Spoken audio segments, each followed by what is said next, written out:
Om Swastiastu. Assalamualaikum warahmatullahi wabarakatuh. Shalom, Namo Buddhaya, salam kesejahteraan bagi kita semua, salam kebajikan dan salam harmoni. Perkenalkan, kami dari kelompok 7 akan mempresentasikan mengenai materi penyusunan rencana pembelajaran kurikulum 2013. Sebelum masuk kepada materi yang akan dipresentasikan, izinkan saya untuk memperkenalkan anggota kelompok saya, yaitu yang pertama, saya sendiri atas nama Wirayanti Nona Alor Usman dengan NIM 221102105, dan rekan saya yaitu Okti Nia Ramdhani dengan NIM 221102109.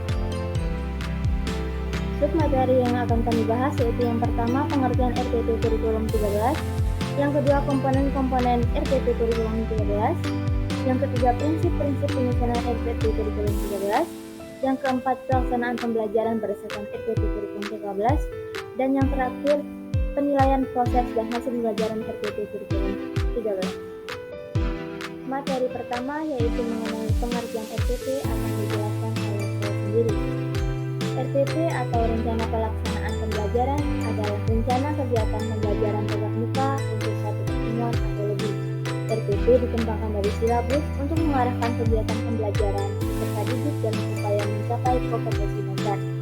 Setiap pendidik pada satuan pendidikan berkewajiban menyusun RPP secara lengkap dan sistematis agar pembelajaran berlangsung secara interaktif, inspiratif, menyenangkan, menantang, efisien, memotivasi peserta didik untuk berpartisipasi aktif, serta memberikan ruang yang cukup bagi prakarsa, kreativitas, dan kemandirian sesuai dengan bakat, minat, dan perkembangan fisik serta psikologis peserta didik.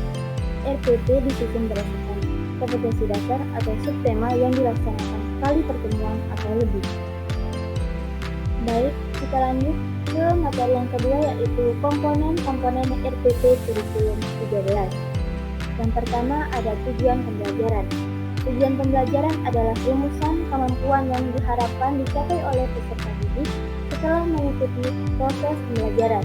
Tujuan pembelajaran harus sesuai dengan kompetensi dasar yang ditetapkan dalam silabus dan kurikulum 2013. Tujuan pembelajaran harus ditulis secara spesifik, terukur, dan dapat dicapai, realistis, dan memiliki batas waktu. Tujuan pembelajaran harus mencakup aspek pengetahuan, keterampilan, dan sikap.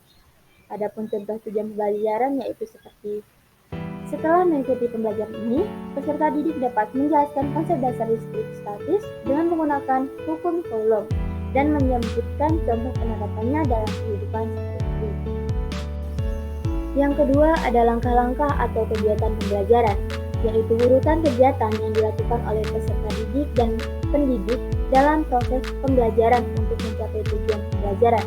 Langkah-langkah pembelajaran harus sesuai dengan prinsip-prinsip kurikulum 2013, yaitu relevan, fleksibel, efektif, integratif, tematik, saintifik, kontekstual, dan berorientasi pada murid.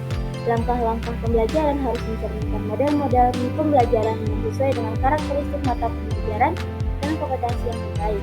Langkah-langkah pembelajaran harus melibatkan peserta didik secara aktif dalam mengamati, menanya, mengeksplorasi, mengasosiasi, dan mengkomunikasikan hasil penelitian.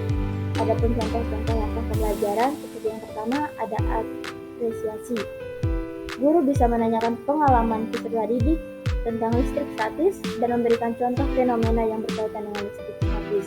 Kemudian yang kedua ada eksplorasi. Guru bisa membagi peserta didik menjadi beberapa kelompok dan memberikan setiap kelompok alat-alat percobaan untuk menghasilkan listrik statis. Kemudian peserta didik melakukan percobaan sesuai dengan petunjuk guru dan mencatat hasilnya. Kemudian yang ketiga ada elaborasi. Elaborasi ini guru bisa meminta setiap kelompok untuk mempresentasikan hasil percobaannya di depan kelas. Guru memberikan umpan balik dan menjelaskan konsep dasar statis dengan menggunakan hukum Coulomb. Guru juga memberikan contoh penerapan listrik statis dalam kehidupan sehari-hari. Dan yang terakhir ada evaluasi. Nah, di sini guru bisa memberikan soal-soal tes tertulis untuk mengukur penguasaan pengetahuan peserta didik tentang listrik. Kemudian yang ketiga ada penilaian pembelajaran atau assessment, adalah proses pengumpulan dan pengolahan informasi untuk mengukur pencapaian hasil belajar peserta didik. Penilaian pembelajaran dilakukan secara otentik, yaitu penilaian yang menggambarkan kemajuan belajar, potensi, dan perkembangan peserta didik secara komprehensif dengan menggunakan berbagai teknik dan instrumen penilaian yang sesuai dengan karakteristik kompetensi yang dinilai. Penilaian pembelajaran meliputi penilaian sikap, pengetahuan, dan keterampilan. Penilaian pembelajaran dilakukan secara berkelanjutan sepanjang tahun pembelajaran dengan menggunakan berbagai sumber informasi yang relevan. Penilaian pembelajaran dimanfaatkan untuk memberikan umpan balik kepada peserta didik, guru, orang tua, atau wali, dan pihak terkait lainnya untuk meningkatkan kualitas pembelajaran. Penilaian pembelajaran dilaporkan dalam bentuk deskripsi kualitatif atau kuantitatif sesuai dengan karakteristik kompetensi yang dinilai.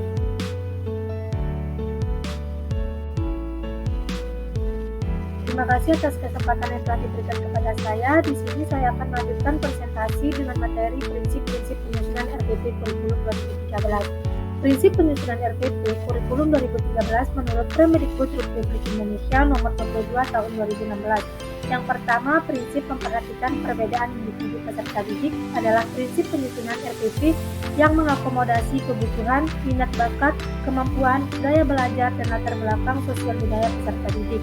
Yang kedua, prinsip berpusat pada peserta didik adalah prinsip penyusunan RPP yang menempatkan peserta didik sebagai subjek pembelajaran yang aktif, kreatif, kritis, mandiri, dan kolaboratif.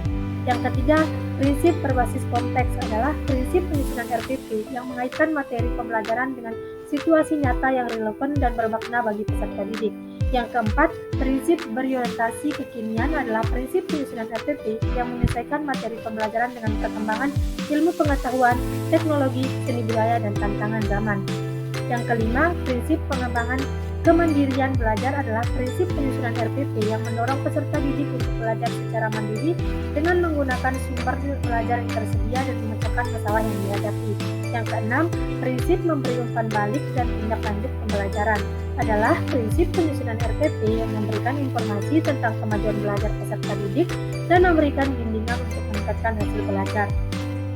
Dan yang terakhir, prinsip memiliki keterkaitan dan keterpaduan antar kompetensi atau antar muatan adalah prinsip penyusunan RPP yang mengintegrasikan kompetensi sikap, pengetahuan, dan keterampilan serta muatan lokal atau lintas mata pelajaran dalam pembelajaran.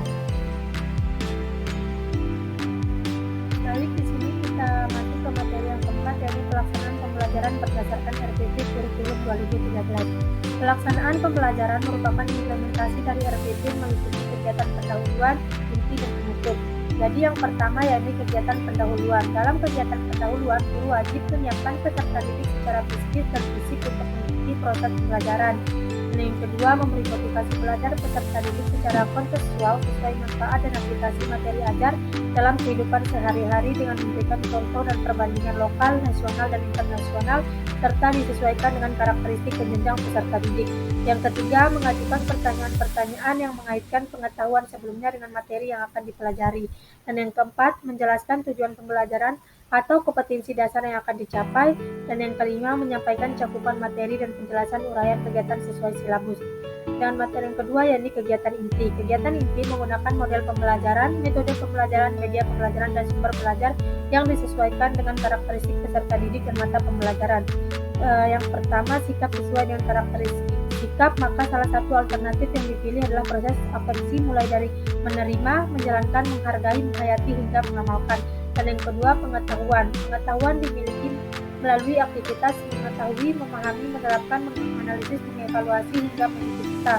Karakteristik aktivitas belajar dalam domain pengetahuan ini memiliki perbedaan dan kesamaan dengan aktivitas belajar dalam domain keterampilan. Materi yang ketiga yakni kegiatan penutup. Dalam kegiatan penutup, guru bersama peserta didik baik secara individual maupun kelompok melakukan refleksi untuk mengevaluasi seluruh rangkaian aktivitas pembelajaran dan hasil-hasil yang diperoleh untuk selanjutnya secara bersama menemukan manfaat langsung maupun tidak langsung dari hasil pembelajaran yang telah berlangsung dan memberikan umpan balik terhadap proses dan hasil pembelajaran, melakukan kegiatan tindak lanjut dalam bentuk pemberian tugas baik tugas individual maupun kelompok.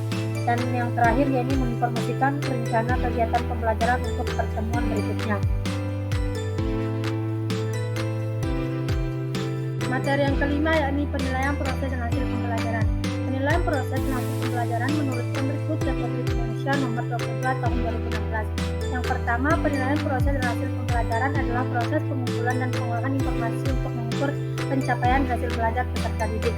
Yang kedua, penilaian proses dan hasil pembelajaran dilakukan secara otentik, yaitu penilaian yang menggambarkan kemajuan belajar, potensi, dan perkembangan peserta didik secara komprehensif dengan menggunakan berbagai teknik dan instrumen penilaian yang sesuai dengan karakteristik kompetensi yang dinilai.